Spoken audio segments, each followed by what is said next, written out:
வாசுவை கண்டிக்கிறத நினைச்சு அநியாயமா அந்த பொண்ணை தண்டிச்சிருவேனாம்பா. அதுக்காக இந்த விஷயத்தை இப்படியே விட்டுற சொல்றியா நீ? இந்த ஒரு தடவை அவனை மன்னிச்சு விட்டுலாம்ப்பா. திருந்தறதுக்கு கடைசியா ஒரு வாய்ப்பு கொடுப்போம். ரேவதிக்காக.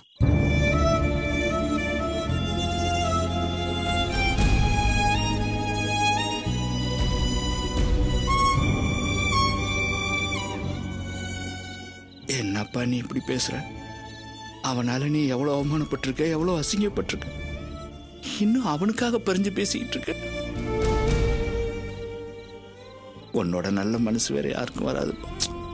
அப்படிலாம் ஒன்றும் இல்லைப்பா. எதுக்கு தேவையில்லாம பெரிய வார்த்தையில பேசிட்டு இருக்கீங்க? நானும் ஒரு சாதாரண மனுஷன்தான். அப்பா, தெரிஞ்சோ தெரியாமல இருந்த பழி உங்க மேல வந்து விழுந்துருச்சு.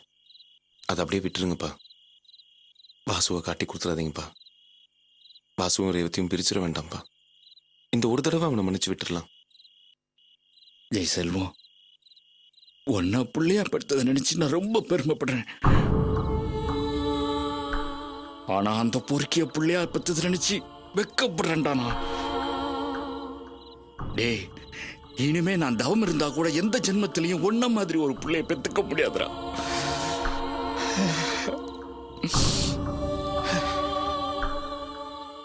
உனக்காக நான் அவனை மன்னிச்சு விடுறேன். வா போலாம். சரி வாங்கப்பா, போய் சாப்பிடலாம். நீ வா. பரவாயில்லண்ணே, நான் அப்புறம் சாப்பிட்டுக்கிறேன். போய் பார்த்து உடம்பு பத்திரம் பார்த்துக்கண்ணே. சரி, நான் வரேன். பார்த்துப்போ.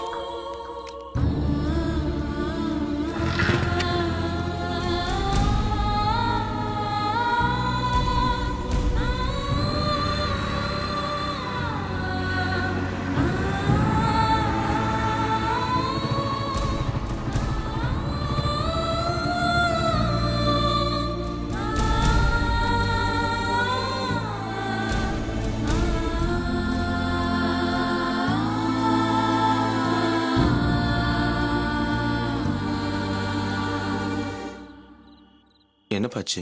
ஏன் அங்கேயே நிக்கிறீங்க? உள்ள வர கால் கூசுதுப்பா. ஏன்பா? சின்ன சின்ன தப்பு பண்ணும்போதெல்லாம் அண்ணன் திட்டுவாரு, உனக்கு மருமக வந்து முறத்தால் அடிச்சு சோறு போட்டாதான் புத்தி வரும்னு. இப்போ இவ்வளோ நடந்ததுக்கு அப்புறம் சின்ன மருமக முகத்துல நான் எப்படி முழிக்கிறது சொல்லுப்பா? இனிமே அவங்க கையில பச்சை தண்ணி கூட வாங்கி குடிக்க முடியாது. அதான்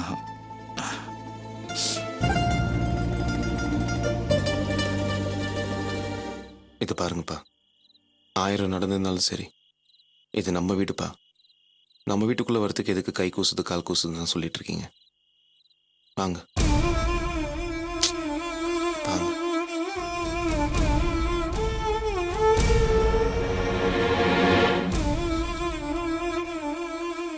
அப்பா,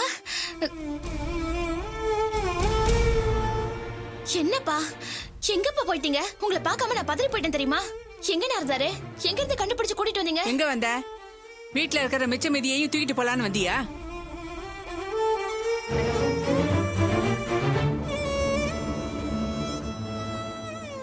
என்ன தைரியம் இருந்தா நீ மறுபடியும் இந்த வீட்டுக்குள்ள வருவ? ஏயா, உனக்கு கொஞ்சம் கூட வெக்கமான சுடுசொன்ன எல்லாம் கிடையாதா? திருண்ண வீட்லயே கூசாம கால் எடுத்து வச்சிருக்கனா? நீ எல்லாம் மனுஷனாயா?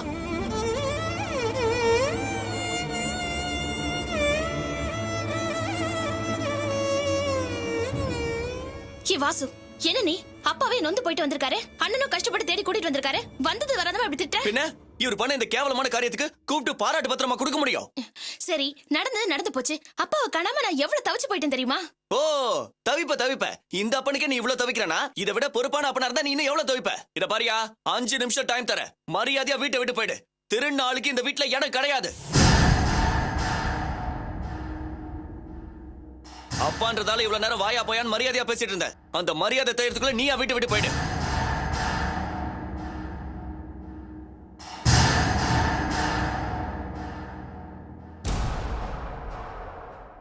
டேய் விடுறா வாசு, ஏதோ இந்த மனுஷன் பண்ணதை பண்ணி தொலைச்சிட்டாரு. எல்லாம் நம்ம தலையெழுத்து. இந்த பார், இன்னொரு தடவை வீட்டுல இருக்கிற பொருளை திருடிட்டு போகணும்னு நினைச்ச புருஷன் கூட பார்க்க மாட்டேன். மறந்து வச்சு நானே உன்னை கொலை பண்ணிடுவேன். அம்மா, என்ன டிராமா பண்றியா? டேய் முதல்ல உண்மையை சொல்லு.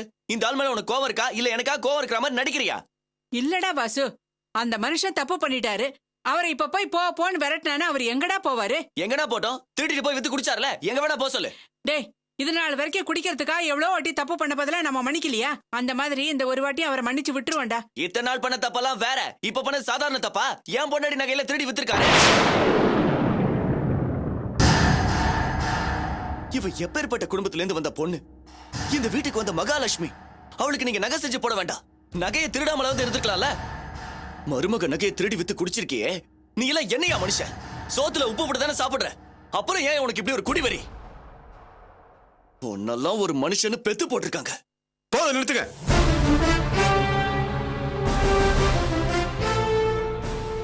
உங்க யாருக்கும் இஷ்டம் இல்லைன்னா நீங்க யாருமே கஷ்டப்பட வேணாம். அப்பா உங்க கூட இருக்கணுங்கிற அவசியம் இல்லை. அப்பா நீங்க எதுக்கும் கவலைப்படாதீங்க. இனிமே நீங்க ஏன் கூட இருங்க.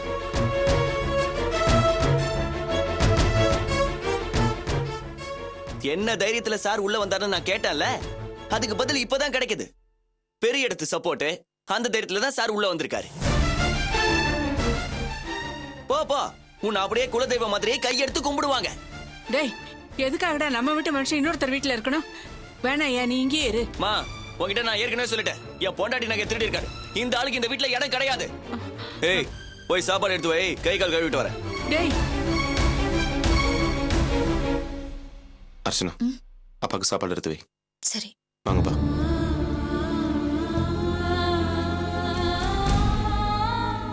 அம்மா கவலைப்படாதீங்க, அப்பா இங்க இருக்கிறத விட அங்க நல்லா இருப்பாரு. வாங்க.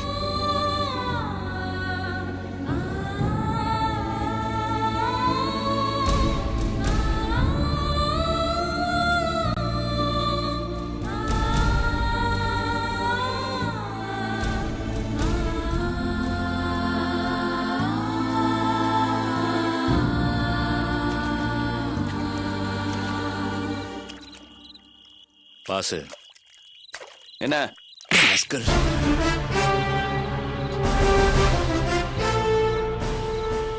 என்னையும் அடிச்ச, என்ன திமிரா உனக்கு?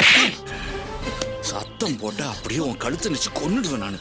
கட்டின பொண்டாட்டோட நகையை திருடிட்டு போய் வித்துட்டு பெத்த அப்பன் கூட பார்க்காம பழைய ஏன் மேலேயே போட்டுட்டு மானரோசத்தை பத்தி நீ பேசுற. என்ன வளர்ற நீ? நான் எங்க கமல திருண்ண? வாய மூடுறா.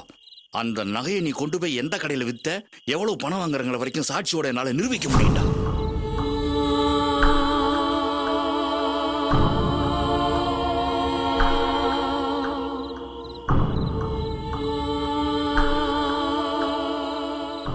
ராஸ்கல், நான் குடிகாரன் தான்டா. குடிக்கிறதுக்கு காசு இல்லைன்னு சின்ன சின்ன தப்பு பண்ணிருக்கேன். ஆனா உன் கை செலவுக்கு காசு இல்லைங்கிறதுக்காக கட்டின பொண்டாட்டியோட நகையை திருடி வித்திருக்கியே, நீ எவ்வளவு பெரிய கிரிமினல்.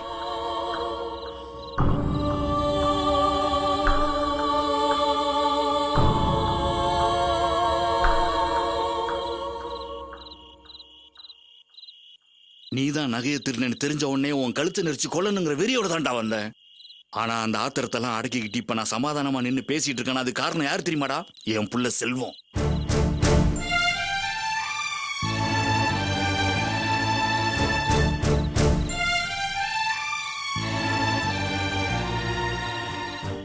வாசுவுக்கு நல்ல புத்தி சொல்லுங்க. அவன் பொண்டாட்டி முன்னாடி அவன் கௌரவம் கெட்டு போயிடும்னு எனக்கு தன்மையா எடுத்து சொன்னானே என் புள்ள செல்வம். அவன் எனக்கு பிள்ளையாவும் உனக்கு அண்ணனாவும் கிடைச்சது நான் செஞ்ச புண்ணியண்டா. ஆனா நீ எனக்கு பிள்ளையா கிடைச்சது நான் செஞ்ச பாவம். இதுதான் உனக்கு கடைசி எச்சரிக்கை.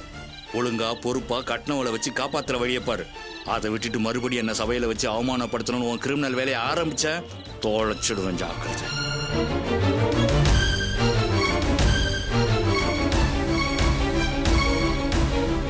இதெல்லாம் கேட்க எனக்கு தகுதி இல்லதான்டா. நான் வாழ்ந்து முடிச்சவன், நீ வாழ வேண்டியவன்டா. இப்பவே உன் தவறை திருத்திக்க.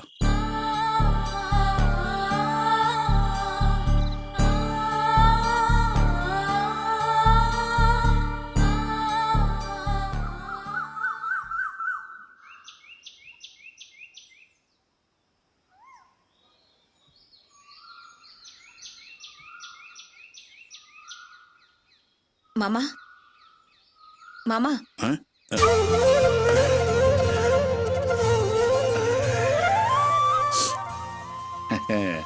காலங்கத்தால உன் முகத்துல முடிச்சிருக்கம்மா. இந்தாங்க மாமா காஃபி. என்னது பெட் காப்பியா? இதெல்லாம் கல்யாணமான புதுசுல கிடைச்சது. அதுக்கப்புறம் இப்ப உங்க கையால தாம்மா பெட் காஃபி வாங்குறேன். மாமா, சக்கரை கொஞ்சம் கம்மியா இருக்கு. எதுக்குமா? எனக்கு தான் சக்கரை வியாதியே இல்லையா, அப்புறம் எதுக்கு சக்கரை கம்மியா போட்ட? 40 வயசுக்கு அப்புறம் சக்கரை உப்பெல்லாம் கம்மியா சாப்பிடணும். அப்பதான் உடம்புக்கு நல்லது. அடடடா, என்ன அக்கறை, என்ன அக்கறை. சரி மாமா, நீங்க காஃபி குடிச்சிட்டு குளிச்சிட்டு வாங்க. உங்களுக்கு இட்லி பண்ணி வச்சிருக்கேன். தொட்டுக்கிறதுக்கு தேங்காய் சட்னி அரைக்கட்டுமா இல்ல புதினா சட்னி அரைக்கட்டுமா? எம்மாடி, உன் கையால என்ன செஞ்சாலும் அது அமிர்தமாதாம்மா இருக்கும். உன்னால என்ன முடியுமோ அதை செய்யுமா. சரிங்க மாமா. என்னம்மா? இந்த இத கொண்டு போய் உங்க அப்பா கிட்ட கொடு. இத கொடுத்தா வாசு எதுவும் சொல்ல மாட்டானா? கொண்டு போய் குடுறி, அவன் கிடக்குறான். போ. மா, டிஃபன் எடுத்து வைமா. வரேன். அப்பா காஃபி. என்னது காப்பியா? அதெல்லாம் எனக்கு வேணாம், எடுத்துட்டு போ. ஏன்பா? இந்தா அவன் தான் சொல்லிட்டானே நேத்தே, இந்த வீட்டுக்குள்ள நான் வரக்கூடாது, கால் எடுத்து வைக்க கூடாதுன்னு. அப்புறம் என்ன காப்பி நோப்பின்னு? பச்சை தண்ணி கூட நான் குடிக்க மாட்டேன் இனிமே. இப்பதான் அர்ச்சனா அருமையான காப்பி கொண்டாந்து கொடுத்தா. அந்த டேஸ்டே இன்னும் என் நெஞ்சிலே நிக்குது. இனிமே எனக்கு எல்லாமே என் மூத்த மகன் வீட்டுல இருந்து தான். இனிமே இந்த வீட்டுல ஒரு பருக்கு அரிசி சாப்பிட்டாலும் அது என்னை பொறுத்த வரைக்கும் விஷம்தான். அத விடுங்கப்பா, நான் என் கையால குடுக்கறேன்ல, குடிங்கப்பா. இந்த பாரு ராணி, நீ கல்யாணம் ஆகி உன் புருஷன் வீட்டுக்கு போயிட்டு உன் கையால என்ன கொடுத்தாலும் நான் சாப்பிடுவேன். இந்த வரைக்கும் இந்த வீட்டுல பச்சை தண்ணி கூட குடிக்க மாட்டேன். சரிப்பா, நீங்க சொல்ற மாதிரியே வரேன். இந்த சக்கரை காபி தூள் எல்லாமே கடையில இருந்து நீங்க வாங்கி கொடுத்தது தானே? அது நான் இந்த வீட்டுக்கு போட்ட பிச்சையா இருக்கட்டும். இனிமே எனக்கு எல்லாமே செல்வம் தான். ரேவதி, சாம்பார் எடுத்துட்டு வா. சரி. மா, உனக்கு கொஞ்சமாவது மூளை இருக்காமா? யாருமா இந்த காஃபி எல்லாம் குடிக்க சொன்னதே? ரொம்பதான் சிலுத்துக்காதையா. போனா போதுன்னு பரதாப்பட்டு ஒரு வாய் காப்பி கொடுத்தா ரொம்பதான் பிகு பண்ணிக்கிற. ஏய், இந்த பூங்காவனம் மயிர் நிப்பின் உயிர் வாழா கவரிமான் பரம்பரையை சேர்ந்த வேண்டி. உங்க சங்காத்தமே எனக்கு தேவையில்லை. ஏன் பேச மாட்டேன்? வீட்டுக்கு வந்த மருமக நகை திருடி தின்னுட்டு உனக்கு இவ்வளவு ரோஷம் வேறையா? ஏய், யாரடி திருடன்? நானா திருடன்? டேய், நானாடா திருடன்? ஏண்டா வாசு, என்னடா உங்க அம்மா என்ன பார்த்து திருடன் சொல்லிட்டு இருக்கா? அம்மா நீ விடுமா, ஏமா தேவையில்லாம கலரிக்கிட்டு. அது எப்படி விட முடியும்? அந்த ஆள் என்னமோ கண்ணகி சலம தூக்கிட்டு வந்து நியாயம் கேட்ட மாதிரி பேசிட்டு இருக்காரு. இத பாரியா, இப்ப சொல்றேன், நீதான் மருமக நகையை திருடன. ஏய், ஓம் புள்ளைய பக்கத்துல வச்சுக்கிட்டு ஏன் மேல பழி போடாதே. அது அந்த சாமிக்கே எடுக்காது. நீ பண்றதாயே அந்த ஆண்டவனுக்கே எடுக்காது. நீ பண்ண தப்புக்கு சாட்சி இல்லைங்கிறதுக்காக ரொம்ப ஆடாத. கண்டிப்பா ஆண்டவன் ஒருத்தர் இருக்கான், அவன் கூலி கொடுப்பான். சரி வா, இப்பவே முனீஸ்வரன் கோயிலுக்கு போய் நகையை திருநவனுக்கு கை கால் விளங்காம போகணும்னு முட்டை மந்திரம் போடுவோம். வா, அப்ப தெரியும்ல யாரு திருநான்னு. என்னய்யா, தாலி கட்டின புருஷனாச்சே, இப்படி எல்லாம் பண்ண மாட்டேங்கிற தைரியத்துல பேசுறியா?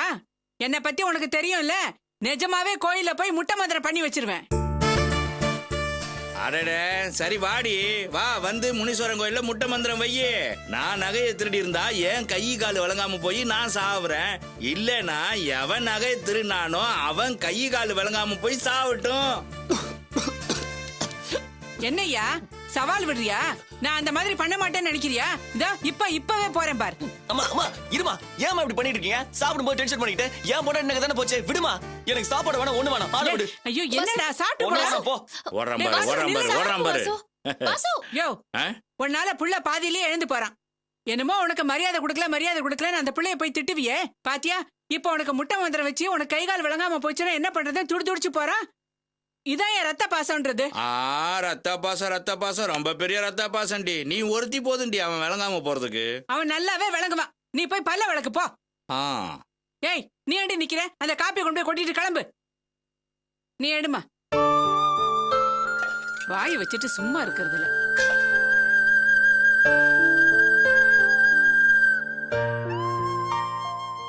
சரி, நான் கிளம்புறேன்.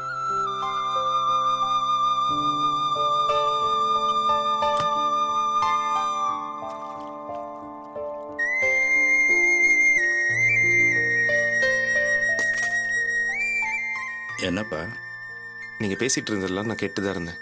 நீங்களே தேவையெல்லாம் பேசி வாசுவை காட்டி குத்துருவீங்க போல இருக்க. இல்லப்பா, அது வந்து அப்பா, நேத்து அவன் வாய்க்கு வந்தபடி எல்லாம் பேசிட்டு இருந்தான். அப்பவே நீங்க பேசாம தானே இருந்தீங்க. இன்னைக்கு திடீர்னு உங்களுக்கு என்னாச்சு? இதை பாருங்கப்பா, மறுபடியும் அதே தான் சொல்றேன். ரேவதிக்கு இந்த விஷயம்லாம் தெரிய வந்துச்சுன்னா பாவம்ப்பா, அந்த பொண்ணு மனசு ரொம்ப கஷ்டப்படும். சரிப்பா, இனிமே எதுவும் பேசல.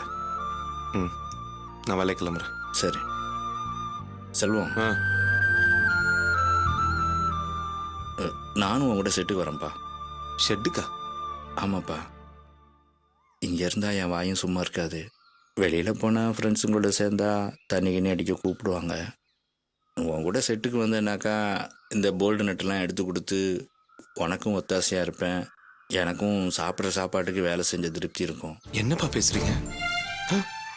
நீங்க சாப்பிட்ற சாப்பாடுக்கு நான் என்ன கணக்கா பாக்குறேன்? ஐயோ, நான் அந்த அர்த்தத்தில் சொல்லலப்பா. சும்மா இங்கே இருக்க வேண்டாமே, வந்து உனக்கு உதவியாக இருக்கலாமேன்னு சொன்னேன். அதெல்லாம் ஒன்றும் வேண்டாம். இது உழைக்கிற வயசு இல்லை, ஓய்வெடுக்கிற வயசு. அதையும் மீறி உழைக்கணும்னு நினைச்சா கூட உடம்பு ஒத்துழைக்காது. அதனால நீங்க எப்பவும் போல இருங்க. செலவுக்கு ஏதாவது பணம் வேணும்னா கூச்சம் இல்லாம என்ன கேளுங்க, நான் தரேன்.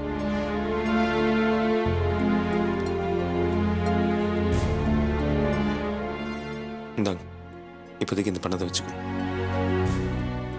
பார்த்து போ. ஓஹோ, இப்பதானே தெரியுது இந்த வீட்டு மனுஷனை கெடுக்கிறது யாருன்னு.